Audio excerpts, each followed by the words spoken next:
We will discuss some questions that should never be asked during conversations. Asking these questions can help you understand why people may not be interested or engaged when approached. Let's get started. The first question: a situation commonly encountered among couples, sometimes a positive question among friends. For example, "What should we do this weekend?" Or, "What should we do tonight?" However, it is important to observe the body language of the other person. If the other person believes they should be together, even if you are a couple, people should have some free time. For instance, the weekend may be filled with commitments such as taking a child for vaccination, or if you are married, you may have a child. In this case, you can spend more friendly time by taking a step back. Review your weekend task list. Consider the inner voice of the other person, and instead of asking if they want to do something over the weekend, you can say, "Maybe I want to relax this weekend. Put on my pajamas and watch Netflix at home. I don't want to meet with someone else. I don't want to meet someone new. For God's sake, let me be." If you want more details on this, feel free to ask. This is quite a standard question, usually perceived as something quite irritating in two ways. Asking if school is over and inquiring about work matters are both unnecessary questions. Whether someone is a student or an employee, this question can elicit a negative response from anyone. If you try to put yourself in their shoes, people will regard you with disgust and resentment. Especially in moments of silence, it is common to encounter those who throw template questions filled with absurdities.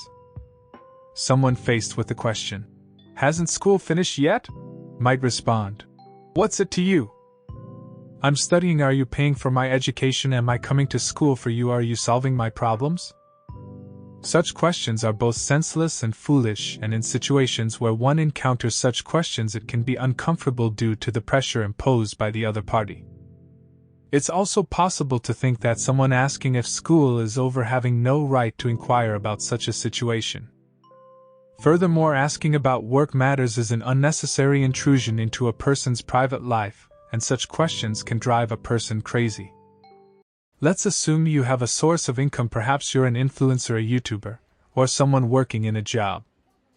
Typically, you may encounter a money-minded, nosy relative or friend in your family or social circle.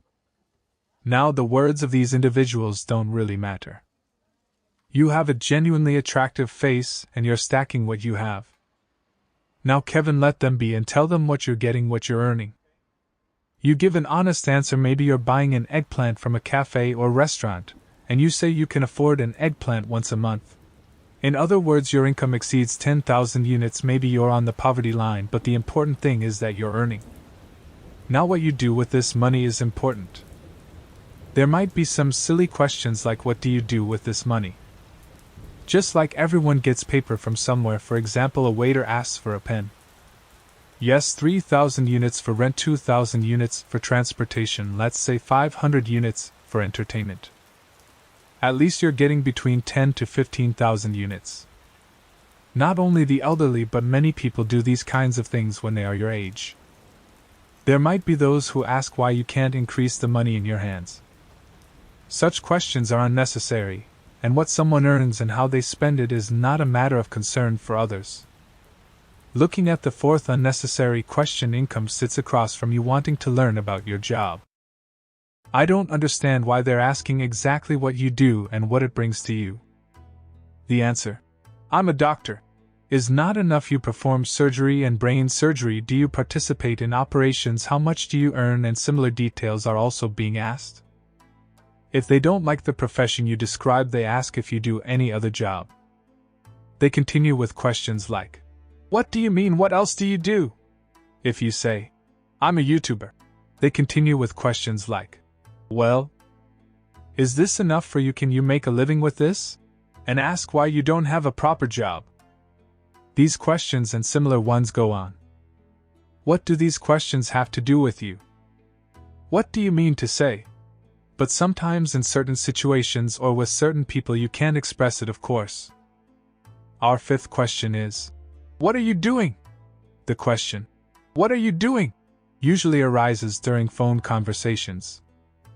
When the person on the phone says, "How are you, buddy?"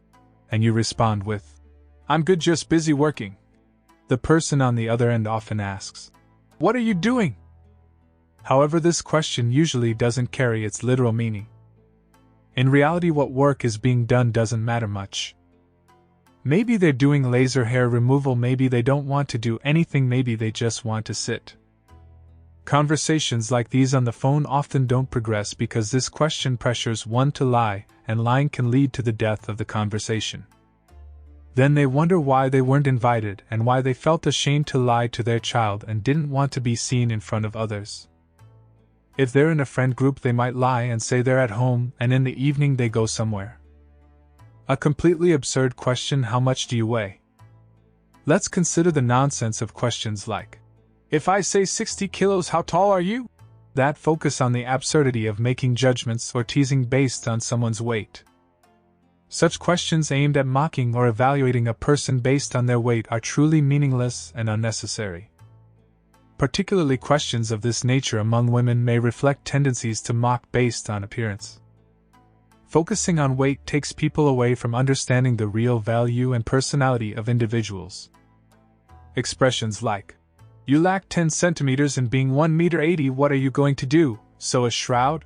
emphasize the pointlessness of mockeries and evaluations based on people's appearances. It is important to understand that weight should not be the sole criterion determining a person's value. Focusing on one's own health and happiness is a more meaningful and healthy approach for each individual. Asking about someone's zodiac sign serves as an example of the absurdity and pointlessness of certain conversations. If a person is in the midst of a conversation and suddenly gets a question like, "What's your zodiac sign?" it typically brings forth a situation considered silly and induces a feeling of boredom. When met with a reaction like, "Wait, don't tell me," the individual emphasizes the unnecessary nature of such questions and labels themselves as a buzzkill. Trying to steer the conversation in that direction is like saying, "You're definitely a Virgo man," or "You're a Gemini woman." Why is this conversation going to the second or third stage? What are we trying to prove or achieve? If you accidentally say, "Okay, fine, Gemini women are good," what happens? "My aunt was also a Gemini. Did something happen? Did we die? Did God punish us?" Look, in the environment wherein there are people who don't want to talk about zodiac signs or will form a certain bias against you when you start talking about zodiac signs. It's like talking about politics, do you understand? If you force something that people won't respect, the conversation sinks. Understanding why such conversations even start is difficult.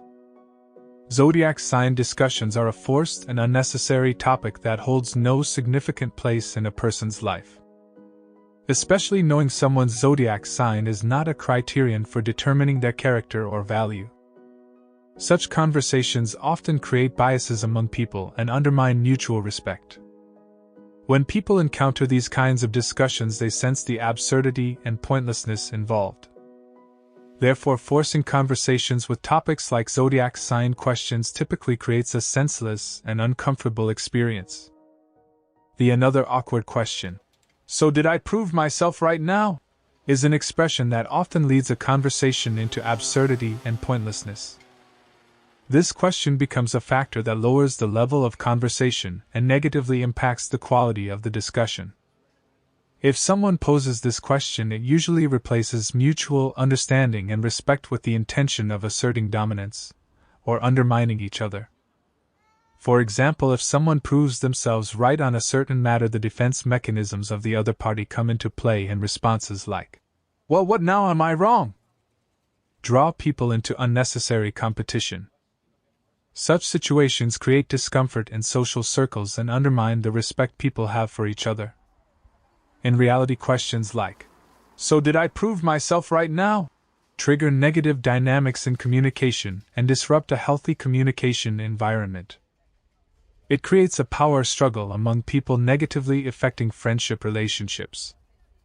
Therefore, asking such questions can cause the conversation to fall in a meaningless and unnecessary way. "How well you match, you're very beautiful." "Oh, how long has it been for you? 2 years, when will you get married?" Type of questions are typical examples that create unnecessary pressure based on private and personal matters among people. If these questions were asked in the 1990s, I could understand. Even in the early 2000s, I would completely get it. However, what do you care about getting married or not? It's their decision, and maybe they will never marry, maybe they will have children, maybe they will separate. What's it to you? When are you getting married? Such questions often alter the course of the conversation and disrupt the natural flow of discussion. Questions about personal preferences like marriage can not only affect individuals but also put relationships in awkward situations. Inquiries about the relationship status of couples, marriage plans, or similar topics are often asked due to unnecessary curiosity that goes beyond mutual understanding and respect. These intrusive questions can lead the conversation away from its essence and hinder the natural development of individuals.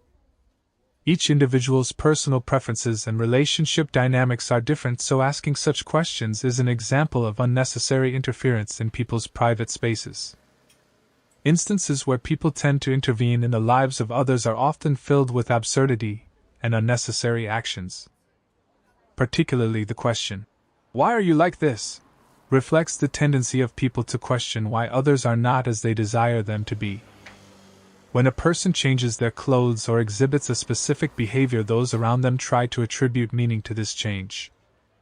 However, in reality, such details are within an individual's freedom and preferences. Questions like, "Why aren't you like I want you to be?"